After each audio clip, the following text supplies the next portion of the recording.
Hi, welcome back to Live Amazing with Stefan. Today I want to ask you a question. Where did Big Pharma get all that power? Well, the answer is you.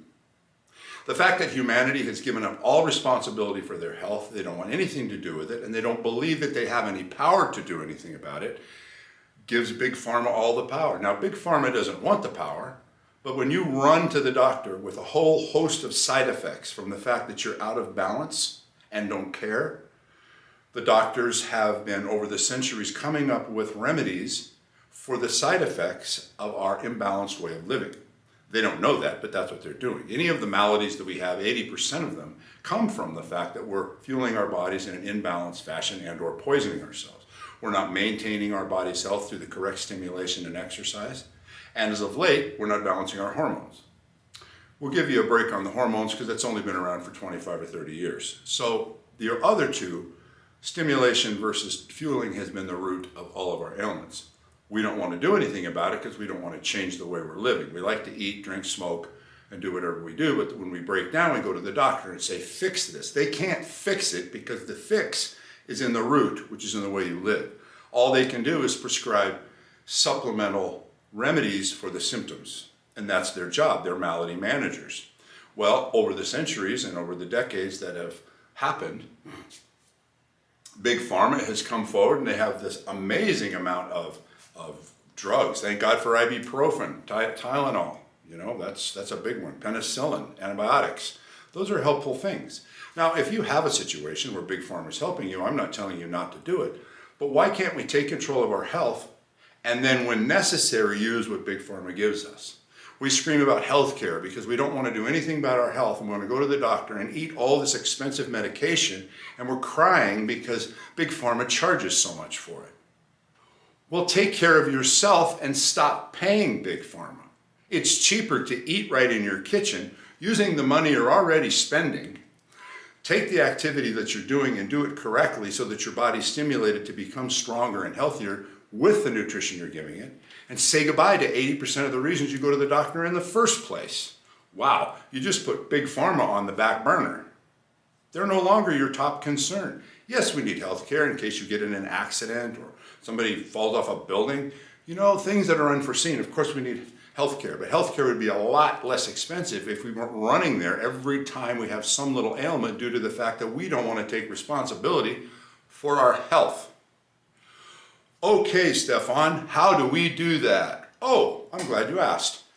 The way we do that is through knowledge, and that's why I'm here. At 67 years old, I've spent 50 years living like everybody else, watching my health fall apart, and at the same time trying to find a way to be healthy.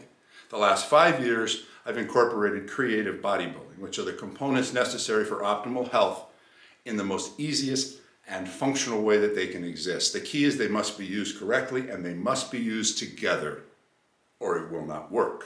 It's like a combination lock.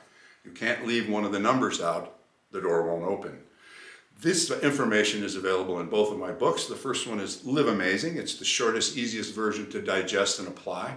You can attain that book through my website, liveamazingnow.com, as well as the second book, Creative Bodybuilding Lifestyle of Amazing, which is a little more in depth.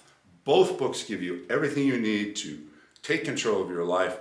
The second one, Creative Bodybuilding, is a little more in depth with the psychological approach to creative living and training versus competitive, where you're going ego-based versus creative and full of self-love and self-respect as opposed to discipline and sacrifice. Amazingly beneficial when you take that shift and makes your workouts more enjoyable because you're actually more, it's like an art studio. You take your body into the gym and you treat it as though it's a sculpture that you love each day, and you work on it, and tomorrow it'll be better and the next day better after that, and it continues to grow. At 67 years old, let me be clear, this doesn't make you younger. This isn't plastic surgery. This makes you healthy.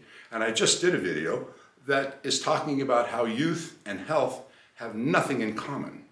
They're not synonymous. You can be 22 and be a mess. You can be 75 and in great health. Your age had nothing to do with it. A great example of this is with aviation. If you're 29 years old and you want to be a pilot, do you say, I use the young person's version of aviation. I don't fly like the old guys. You think aviation changed because of your age? The old guys are the guys who know how to fly, and they're the guys that are on top of their game. This is no different. Nutrition, all of the things you need to be on top of your game and set Big Pharma where they need to be in an emergency category only and take control of your life is through knowledge. So once again, grab those books, read them, love them, apply them, and let's all start living amazing. Thank you. Bye.